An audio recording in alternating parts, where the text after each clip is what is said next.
NIA को मिली बड़ी सफलता, हुसैन और अब्दुल गिरफ्तार। एजेंसी के सामने उगले राज, खुलासे से अफसरों के उड़े होश। नमस्कार, कैपिटल टीवी में आपका स्वागत है और मैं आपके साथ प्रिया बिस्ट। पिछले दिनों बेंगलुरु के रामेश्वरम कैफे में धमाका हुआ था। इस मामले की जांच एनआईए कर रही है और ताबड़तोड़ एक्शन ले रही है। अब बेंगलुरु में हुए इस धमाके के मुख्य आरोपी आतंकी अब्दुल मतीन ताहा और मुसव्विर हुसैन शाहजेब को धर दबोचा है, जिन्होंने ऐसे खुलासे किए हैं कि एजेंसियों के होश उड़ गए हैं। तो आज इसी पर विस्तार से बात करते हैं, तो चलिए शुरू करते हैं।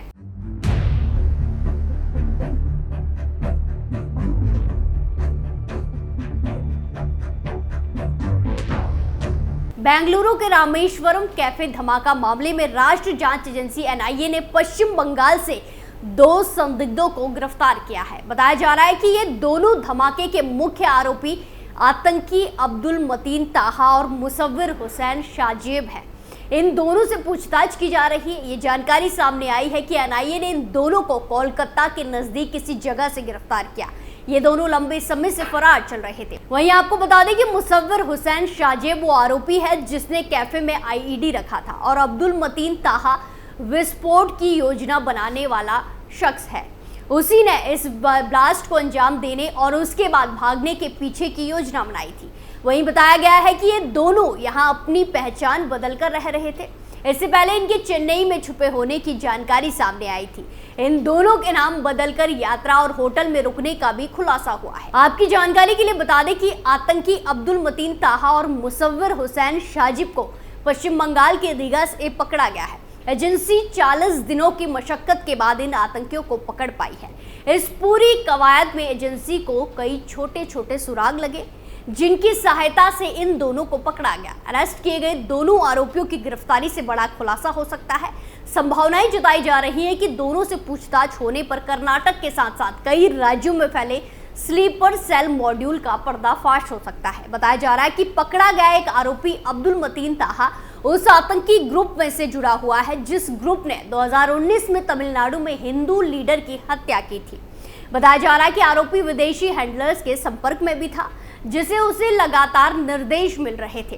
केंद्र एजेंसी को संदेह है कि इनका संबंध आईएसआई से भी हो सकता है। इधर भाजपा के वरिष्ठ नेता और बंगाल के सह प्रभारी अमित मालवीय ने कहा कि इससे साफ पता लगता है कि बंगाल आतंकियों के लिए सुरक्षित पनाहगार बन गया है। हिंदू पहचान का इस्तेमाल, फर्जी आधार कार्ड बनवाया।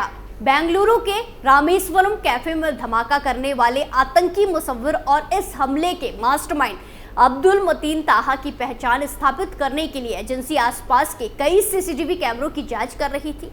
आने जाने वालों का डाटा निकाला गया। इसमें एक आतंकी कैफे में हाथ धोने की जगह पर बम रखते हुए देखा गया।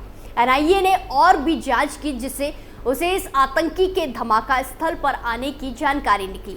एनआईए को यहां से इसके कुछ फुटेज भी मिले थे, जिनमें वो सिटी बस में आते जाते दिख रहा है। वो कैफे में 100 मीटर दूर एक स्टॉप पर बस से आया था और इसी से वापस भी गया था। टोपी को छोड़ गया शाहजेब, एनआईए के लिए बन गया सुराग। इसके अलावा एक और सीसीटीवी से एक संदिग्ध आदमी टोपी लगाए दिख रहा है। एनआईए को यहां से एक टोपी भी मिली थी। बताया गया कि ये टोपी आतंकी ने कपड़े बदलने वाली जगह पर छोड़ी थी। इस टोपी पर एक निशान बना हुआ था। ये अपने आप में विशेष था और इस तरह की बहुत कम संख्या में टोपियां बनती हैं। एनआईए की जांच करने पर पता चला कि ये टोपी चेन्नई से खरीदी गई थी। इनके बारे में ये भी जानकारी सामने आई कि यह फर्जी या फिर बिना किसी आईडी के लॉज या होटल में रुकते थे। एजेंसी को शक था कि ये लोग ऐसे होटल और लॉज में रुकते थे जहां आईडी की मांग नहीं की जाती है। ये लोग हिंदू नामों का उपयोग करके फर्जी आईडी का भी उपयोग करते थे। अब्दुल मतीन ताहा ने हिंदू नाम विघ्नेश डी और सुमित अपनाए हुए थे। इनका उपयोग वो अलग अलग जगह जाने और रहने में करता था। रामेश्वरम कैफे जाकर धमाके को अंजाम देने वाला मुसव्विर हुसैन मोहम्मद जुनेद सैयद नाम के पहचान पत्र पर फर्जी दस्तावेज बनाए हुए थे। एनआईए ने इसको लेकर भी देश के उन सभी जगहों पर नजर बनाई थी जहां इनके जाने की संभावनाएं थी। इनको एजेंसी लगातार ट्रैक कर रही थी। साथ ही साथ एनआईए ने इन दोनों भगौड़े आतंकियों की तस्वीर जारी करके इनके विषय में जानकारी भी देने को कहा था, जिसके चलते एनआईए ने पहले हमलावर के बारे में जानकारी देने वाले को 10-10 लाख रुपए का इनाम घोषित किया था। एजेंसी ने इस बात पर भी जोर दिया था कि सूचना देने वालों की पहचान की गोपनीयता बनाए रखी जाएगी। मास्टरमाइंड मुजव्विल गिरफ्तार, हुसैन और अब्दुल के खोले राज। वही एजेंसी को एक बड़ी सफलता तब हाथ लगी जब उसने इनके मददगार मुजम्मिल को पकड़ा, जहां एनआईए की टीम ने कर्नाटक में 12, तमिलनाडु में 5 और उत्तर प्रदेश में 1 जगह के साथ कुल 18 स्थानों पर कार्रवाई की थी। इस दौरान सह साजिशकर्ता मुजम्मिल शरीफ को गिरफ्तार कर लिया गया। मुजम्मिल वही आरोपी है जिसने दोनों आरोपियों को शहर से बाहर भगाने में मदद की थी। आपको बता दें कि पहले एनआईए ने बेंगलुरु रामेश्वरम कैफे धमाका मामले में आरोपी मुजम्मिल शरीफ को गिरफ्तार किया था। इस पर आरोप है कि इसने आतंकी अब्दुल मतीन ताहा और मुसव्विर हुसैन को छुपाने और शहर छोड़कर भगाने में सहायता की थी, मदद की थी। उसने बम बनाने के लिए भी सामान इन आतंकियों को उपलब्ध कराया था।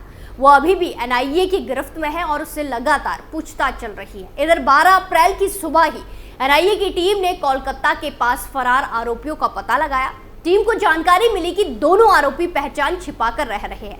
एनआईए की इस कार्रवाई को केंद्रीय खुफिया एजेंसियों और पश्चिम बंगाल, तेलंगाना, कर्नाटक और केरल की राज्य पुलिस एजेंसियों के बीच समन्वय के साथ किया गया। वहीं एनआईए को जब इस बात की पुख्ता जानकारी होगी तब उसने पश्चिम बंगाल के दीघा में छापा मारकर इन दोनों आरोपियों को पकड़ लिया, धर दबोचा। फिर इन्हें शुक्रवार 12 अप्रैल 2024 को कोर्ट में पेश करके इनकी रिमांड ली गई।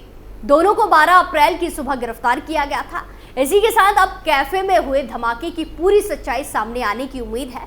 ये दोनों आतंकी धमाके के पहले से ही सुरक्षा एजेंसियों के रडार पर थे। बताया गया है कि दोनों 2020 से गायब थे। ये अल हिंद मॉड्यूल में शामिल थे। एनआईए की दबिश पर ये गायब हो गए थे। इसके बाद से ये आतंक की प्लानिंग कर रहे थे।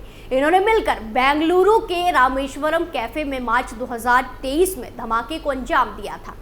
गौरतलब है कि 1 मार्च 2024 को बेंगलुरु के व्हाइट फील्ड इलाके में स्थित रामेश्वरम कैफे में दोपहर में एक धमाका हुआ था। इस धमाके में 9 लोग घायल हुए थे। इस हादसे में कई कस्टमर के साथ होटल के स्टाफ के लोग भी जख्मी हुए थे।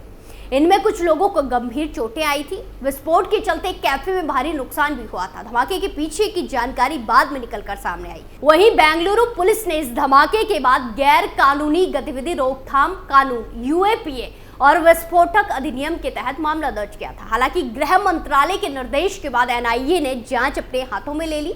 इसके बाद इस मामले की जांच एनआईए ने चालू कर दी थी। तब से ही इसमें शामिल आतंकियों को पकड़ने की पूरी कोशिश की जा रही है। उधर धमाके के बाद महाशिवरात्रि के अवसर पर कैफे को बड़ी धूमधाम से फिर से खोला गया। प्रशासन के मुताबिक ग्राहकों की जांच के लिए कैफे के प्रवेश द्वार पर मेटल डिटेक्टर लगाया गया है।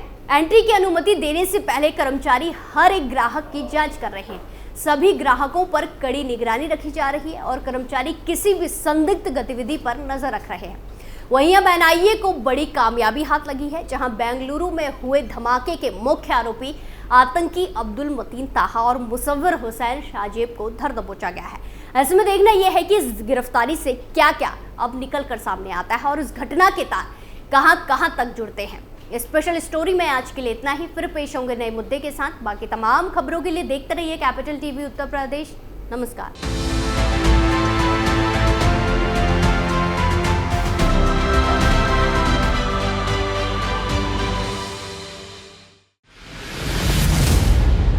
मैं राजनीति करता नहीं, पर राजनीति को बहुत गहरे तक समझता हूं। मैं लोगों के बीच रहता हूं, लोगों के मन को अच्छे से जानता हूं।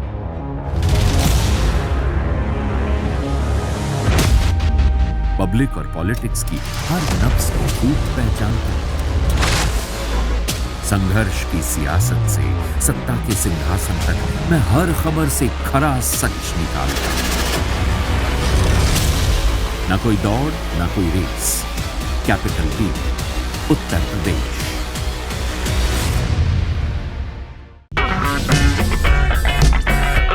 अगर आपको हमारा वीडियो पसंद आया हो तो इसे लाइक करें, हमारे चैनल को सब्सक्राइब करें और हाँ, बेल आइकन दबाना ना भूलें ताकि आप तक हमारे वीडियो की नोटिफिकेशन पहुंचती रहे।